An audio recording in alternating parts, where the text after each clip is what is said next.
Let's get into some of our big topics for the episode, starting with the Houston Astros. And I know it's easy to clown the Astros. No one really likes them at this point, but you got to give them respect where respect is due. They have been absolutely on fire since May 2nd. We're recording this on May 19th. They've gone 13-3, due in large part to an 11-game win streak across series against the Mariners, Tigers, Twins, and Nationals. And it's really been kind of the usual suspects and then a couple other guys who have been really blown up that we can get into. But Bregman, Altuve, Brantley, Tucker, Yordan all have OPSs over 770. And Yordan and Tucker and then Jeremy Peña as well, who's taken over for Carlos Correa, are really leading the charge. Yeah, and they've just been great. And I think the pitching is a little undervalued too. We'll talk about that. But Yordan, he's got 12 home runs. He's up there for the league lead. Judge kind of pulled away with a 2-home run game a little bit. Should have been 3. It should have been 3. That's something we could have talked about. But 22 RBIs, and what he's slashing probably doesn't look great on the paper. 259, 360, 595, but his expected stats are much better. He's expected slugging above 700, expecting batting average is above 300 with a 1.4 WAR.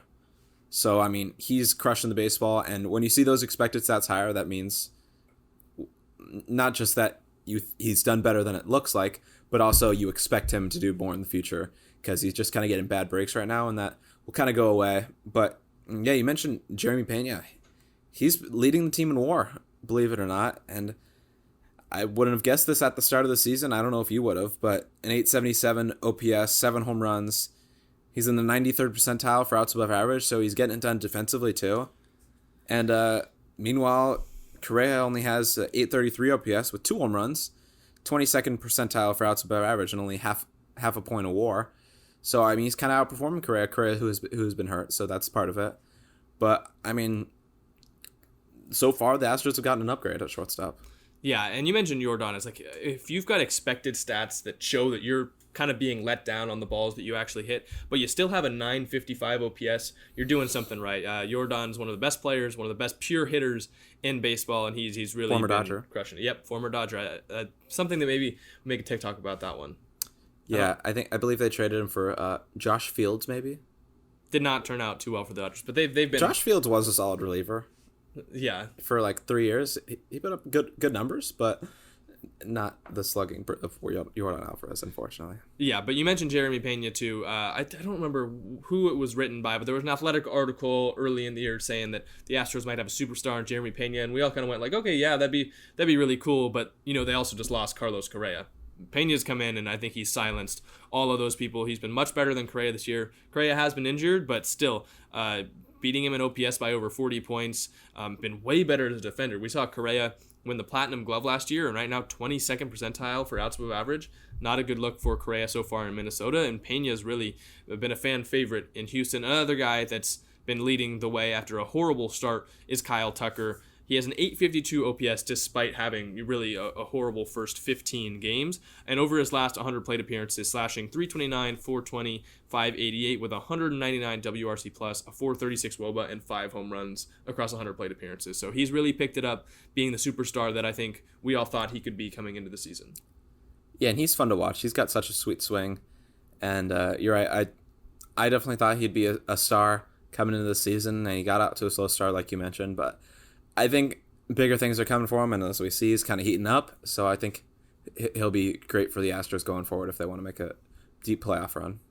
And this all kind of culminated against a game against Boston. In the second inning, they put up 5 home runs, tying an MLB record, and 9 runs in total against Nathan Eovaldi. That was the Major League record for team homers in an inning. Eovaldi tied the record for most home runs given up by a pitcher in one inning at 5. It was Alvarez, Tucker, Peña, Brantley, and Gurriel.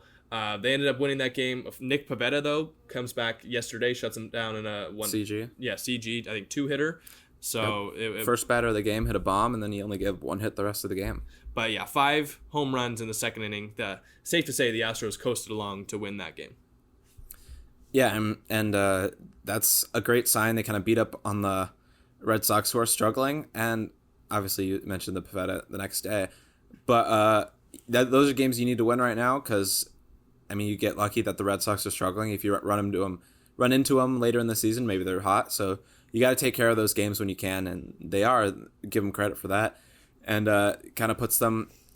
I think they're back up atop the AL West standings now, or close to it with the Angels.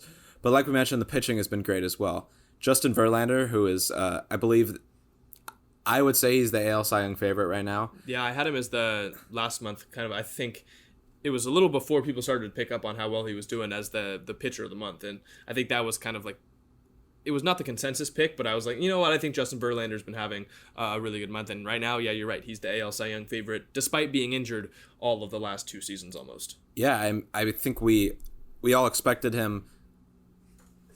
We knew he was coming back, but I don't know if we expected him to come back at this form. We all expected maybe a slow start, or at least I did, in terms of like just ramping up to it. First time, I think he made 1 start in 2020, but he hasn't really pitched multiple since 2019, so it's been almost 2 full years.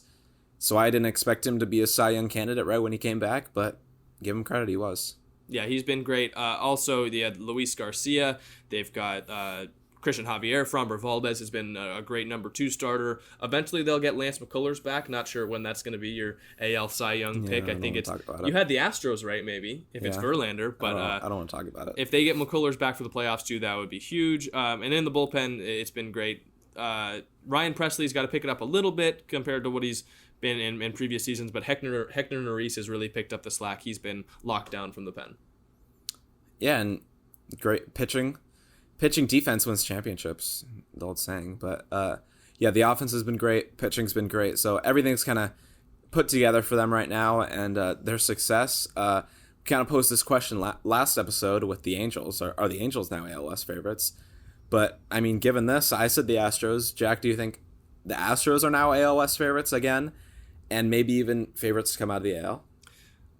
It's really tough. I honestly don't know yet. I want to see more games. I want to see them in big series play against each other, where, you know, top of the rotation matches up. We see who comes out with it. But the Angels haven't slowed down while the Astros are picking up steam. So they're neck and neck. I think they're half game apart at the top of the AL West standing. So it'll probably flip-flop, you know, each and every day.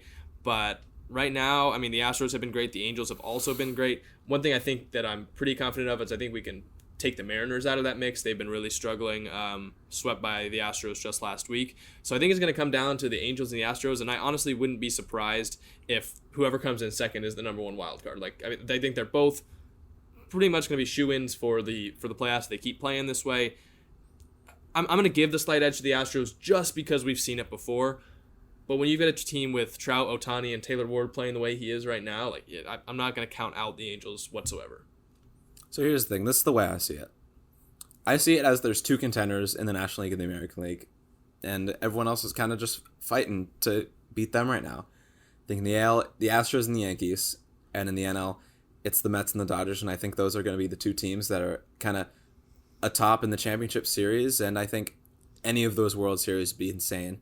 Dodgers-Astros rematch, Dodgers-Yankees, LA-New York, or New York, and I think those are my 4 teams that are favorites to come to the World Series come October. So let's play a little game. If the Angels are one of those teams, like let's compare. Like who do you think that are the Angels in the NL? The Angels in the NL? I think it's too early to tell right now. Okay. The Padres or Giants could be one of those teams. They're very close in the standings right now. And I think as the season goes on, Giants have had some struggles with COVID and injuries.